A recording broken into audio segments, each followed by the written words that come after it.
আকাশবাণী কলকাতা স্থানীয় সংবাদ পড়ছি সুদীপ বসু। এখনকার বিশেষ বিশেষ খবর হলো, দ্বিতীয় দফা লোকসভা নির্বাচনে মনোনয়ন প্রত্যাহারের আজ শেষ দিন।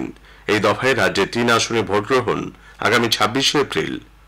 নির্বাচন কমিশন নতুন ও শহুরে ভোটারদের মতাধিকার প্রয়োগে উৎসাহ দিতে গণমাধ্যমকে নিবিড়ভাবে ব্যবহারের সিদ্ধান্ত নিয়েছে। প্রধানমন্ত্রী ফের বলেছেন, ইডির বাজেয়াপ্ত করা ৩৫০০ কোটি টাকা থেকে প্রতারিতদের ফেরত দেওয়া হবে। গতকাল জলপাইগুড়ি সভা থেকে রাজ্যের তৃণমূল কংগ্রেস সরকারকে দুর্নীতিগ্রস্ত বলে উল্লেখ করেছেন তিনি। তৃণমূল কংগ্রেসকে হেনস্থা করতে কেন্দ্রের বিজেপি সরকার এজেন্সিগুলির অপব্যবহার করছে বলে পুরুলিয়ার সভা থেকে মন্তব্য করেছেন মুখ্যমন্ত্রী। কংগ্রেস রাজ্যের ৩ লোকসভা আসন ও ভগবানগোড়া বিধানসভা আসনের উপনির্বাচনের জন্য প্রার্থীদের নামের একটি তালিকা প্রকাশ করেছে। ভূপতিনগরে হামলা চালানোর মুখ্যমন্ত্রীর অভিযোগ খারিজ করেছে এনআইএ। আইএসএল ফুটবলে যুব ভারতী ক্রীড়াঙ্গনে ইস্টবেঙ্গল ২-১ গোলে বেঙ্গালুরু এফসিকে হারিয়ে দিয়েছে। আসছে বিস্তারিত খবরে। দ্বিতীয় দফা লোকসভা নির্বাচনে মনোনয়ন প্রত্যাহারের আজ শেষ দিন। এই দফায় রাজ্যে দার্জিলিং, রায়গঞ্জ ও বালুরঘাট আসনে আগামী ২৬শে এপ্রিল ভোট গ্রহণ। মনোনয়নপত্র পরীক্ষার পর ৩ আসনে আপাতত প্রতিদ্বন্দ্বিতার আসরে রয়েছেন ৪৭ জন। এর মধ্যে দার্জিলিং এ আছেন ১৪ জন, রায়গঞ্জে বৈধ মনোনয়নের সংখ্যা ২০ এবং বালুরঘাট কেন্দ্রে ১৩ জন প্রার্থীর মনোনয়ন বৈধ হিসেবে গণ্য হয়েছে।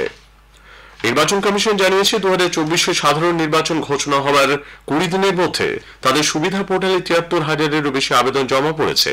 এই পোর্টালটির মাধ্যমে নির্বাচন সংক্রান্ত বিভিন্ন ধরনের নথিপত্র এবং অনুমতি সংক্রান্ত কাজকর্ম স্বচ্ছতার সঙ্গে আগে এলে আগে পাবেন ভিত্তিতে করা সম্ভব।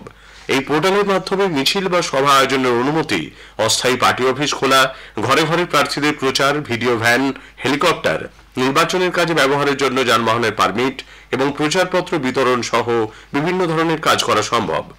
কমিশন জানিয়েছে, সুবিধা পোর্টাল থেকে প্রাপ্ত আবেদনগুলির মধ্যে ৪৪,৬০০টি অনুরোধের অনুমোদন দেওয়া হয়েছে। নির্বাচন কমিশন ভোট প্রক্রিয়ায় অংশগ্রহণ বৃদ্ধিতে সামাজিক মাধ্যমকে কাজে লাগাবার সিদ্ধান্ত নিয়েছে। এ ব্যাপারে কমিশন শহুরে এবং নতুন ভোটারদের আকর্ষিত করতে টার্নিং 18 এবং ইউ আর দ্য ওয়ান শীর্ষক দুটি প্রচার ব্যবস্থা গ্রহণ করে ভোটদানে উৎসাহিত করার কৌশল নিয়েছে। এর পাশাপাশি ভোট সংক্রান্ত ভুয়ো খবর বন্ধ করতে বিশেষ ব্যবস্থা নেওয়ার উপর গুরুত্ব দেওয়া হয়েছে। এজন্য আকাশবাণী, দূরদর্শন এবং পাবলিক ব্রডকাস্টিং সিস্টেমকে এ বিষয়ে বিশেষ গুরুত্ব সহকারে প্রচার জোরদার করতে বলা হয়েছে। লোকসভা নির্বাচনের মুখে ভোটারদের মনে আস্থা বাড়াতে কোচবিহারের দিনহাটার মাতালহাট গ্রাম পঞ্চায়েতের বিভিন্ন এলাকায় কেন্দ্রীয় বাহিনী গতকাল রুট মার্চ করে। জেলা পুলিশ সুপার দ্যুতিমান ভট্টাচার্য ছাড়াও উপস্থিত ছিলেন অতিরিক্ত পুলিশ সুপার। রুট মার্চের পাশাপাশি ভোটারদের সঙ্গেও কথা বলেন তাঁরা, খোঁজ খবর নেন এলাকার পরিস্থিতি নিয়ে। এদিকে লোকসভা ভোটের জন্য নির্বাচনী প্রচার জমে উঠেছে। শীর্ষ বিজেপি নেতা প্রধানমন্ত্রী নরেন্দ্র মোদী জলপাইগুড়ি ধূপগুড়িতে গতকাল এক জনসভায় রাজ্যের তৃণমূল কংগ্রেস সরকারের বিরুদ্ধে অপশাসনের অভিযোগ তোলেন। তিনি বলেন, ওই দলের নেতারা অর্থ নয়ছয় থেকে শুরু করে কেন্দ্রীয় সংস্থাগুলির উপর হামলায় জড়িত। ইডির বাজেয়াপ্ত করা প্রায় ৩৫০০ কোটি টাকা সম্পত্তি মানুষকে ফিরিয়ে দেওয়ারও আশ্বাস দিয়েছেন তিনি।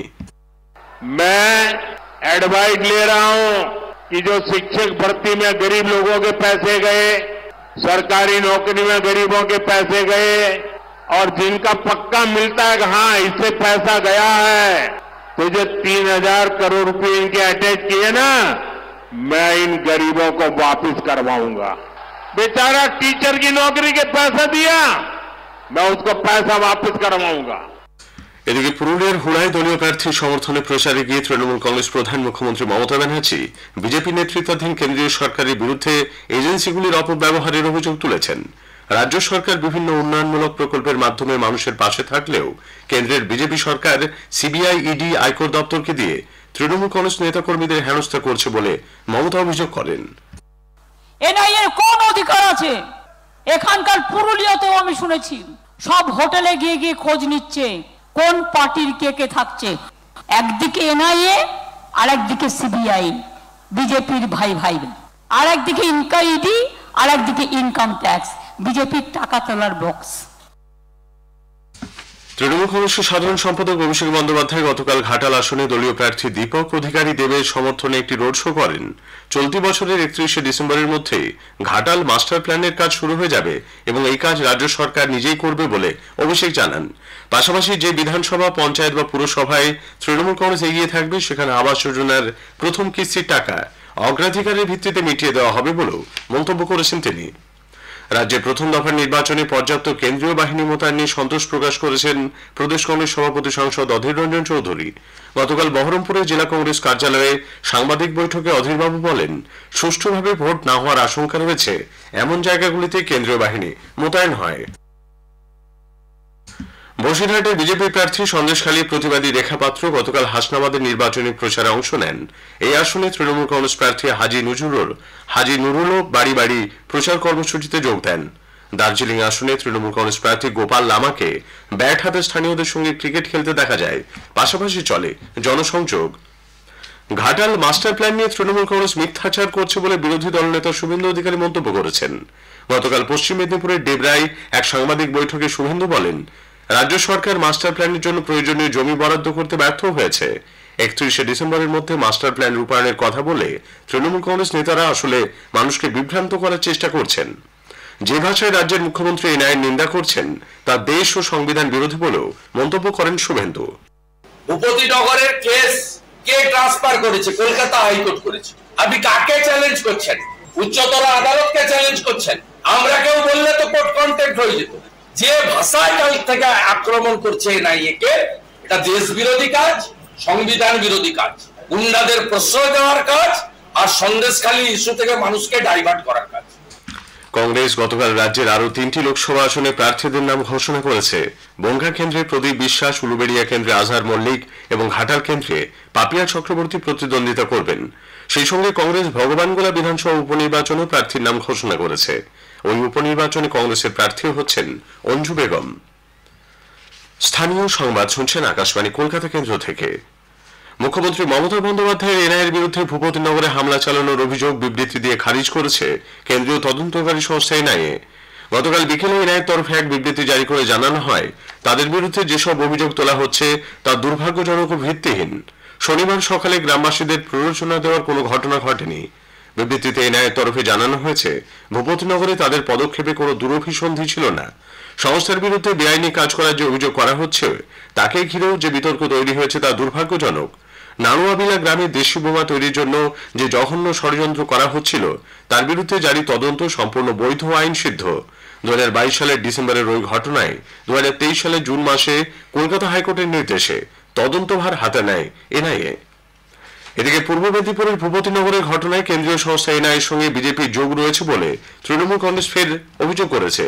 তৃণমূল ভবনে গতকাল দলের নেতা কুণাল ঘোষ ও চন্দ্রিমা ভট্টাচার্য এক সাংবাদিক বৈঠক করেন। অন্যদিকে বিস্ফোরণের ওই ঘটনায় এনআইএ মানব কুমার পয়রা, সুবীর মাইতি ও নবকুমার পান্ডা নামের 3 তৃণমূল কংগ্রেস নেতাকে নোটিশ পাঠিয়ে আজ নিউটাউনের দপ্তরে তলব করেছে। এনআইএর বিরুদ্ধে শ্লীলতাহানির যে অভিযোগ তোলা হয়েছে তার নজিরবিহীন বলে বিজেপি দাবি করেছে। কলকাতায় গতকাল এক সাংবাদিক বৈঠকে দলের রাজ্যসভা সাংসদ ও মুখপাত্র সমীর ভট্টাচার্য বলেন, এরাজ্যে পুলিশ ও প্রশাসনের কোনো স্বতন্ত্র অস্তিত্ব নেই।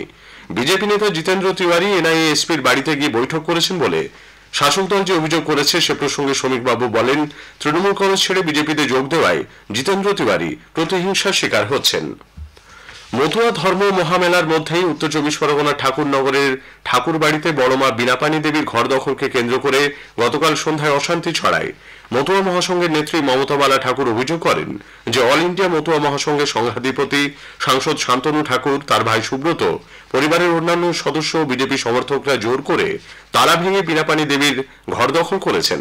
তাকে শারীরিকভাবে হেনস্থা করা ছাড়াও পরিবারকে অকথ্য ভাষায় গালিগালাজ করা হয়েছে বলেও তিনি অভিযোগ করেন। অন্যদিকে শান্তনু ঠাকুর এই অভিযোগ নস্যাৎ করে বলেছেন, প্রায় 6-7 বছর ওই ঘরে তাকে যেতে দেওয়া হয় না, ঘরটিতে তালা দিয়েও রাখা হয়েছে, বাধ্য হয়ে তারা তালা ভেঙে দেন। উত্তর বাংলাদেশ ও সংলগ্ন এলাকার উপর সৃষ্ট ঘূর্ণাবর্ত বঙ্গোপসাগর থেকে জলীয় বাষ্প বাতাসে প্রবেশ করায় রাজ্যের বিভিন্ন প্রান্তে হালকা থেকে মাঝারি বৃষ্টি হচ্ছে। বাঁকুড়া, বীরভূম, পূর্ব বর্ধমান, ঝাড়গ্রাম, পুরুলিয়া, পশ্চিম বর্ধমান জেলাতে গতকাল সন্ধ্যের দিকে বজ্রপাত সহ বৃষ্টি হয়। আজও একাধিক জায়গায় বৃষ্টির সম্ভাবনা। আইএসএল ফুটবলে যুবভারতী ক্রীড়াঙ্গনে ইস্টবেঙ্গল 2-1 গোলে বেঙ্গালুরু এফসিকে হারিয়ে দিয়েছে। ইস্টবেঙ্গলের পক্ষে সাউল ক্রেসপো, ক্লেটন সিলভা এবং বেঙ্গালুরু সুনীল ছেত্রী গোল করেছেন। I league Joyee Mohammedan sporting গতরাতে শিলং থেকে কলকাতায় ফিরেছে। সন্ধ্যা থেকেই দমদম বিমানবন্দর চত্বরে সমর্থকদের ভিড় আসে পড়ে। কোচ আন্দ্রে চের্নি সহ ফুটবল সচিব দীপেন্দু বিশ্বাস সহ ফুটবলাররা বিমানবন্দরে পৌঁছতেই আবেগের বাঁধ ভাঙে। শেষ করার আগে স্থানীয় সংবাদের বিশেষ কিছু অংশ আরও একবার। দ্বিতীয় দফার লোকসভা নির্বাচনে মনোনয়ন প্রত্যাহারের আজ শেষ দিন। এই দফায় রাজ্যে 3 আসনে ভোট গ্রহণ 26 এপ্রিল। নির্বাচন কমিশন নতুন ও শহুরে ভোটারদের মতাধিকার প্রয়োগে উৎসাহ দিতে গণমাধ্যমকে নিবিড়ভাবে ব্যবহারের সিদ্ধান্ত নিয়েছে। স্থানীয় সংবাদ শেষ হলো।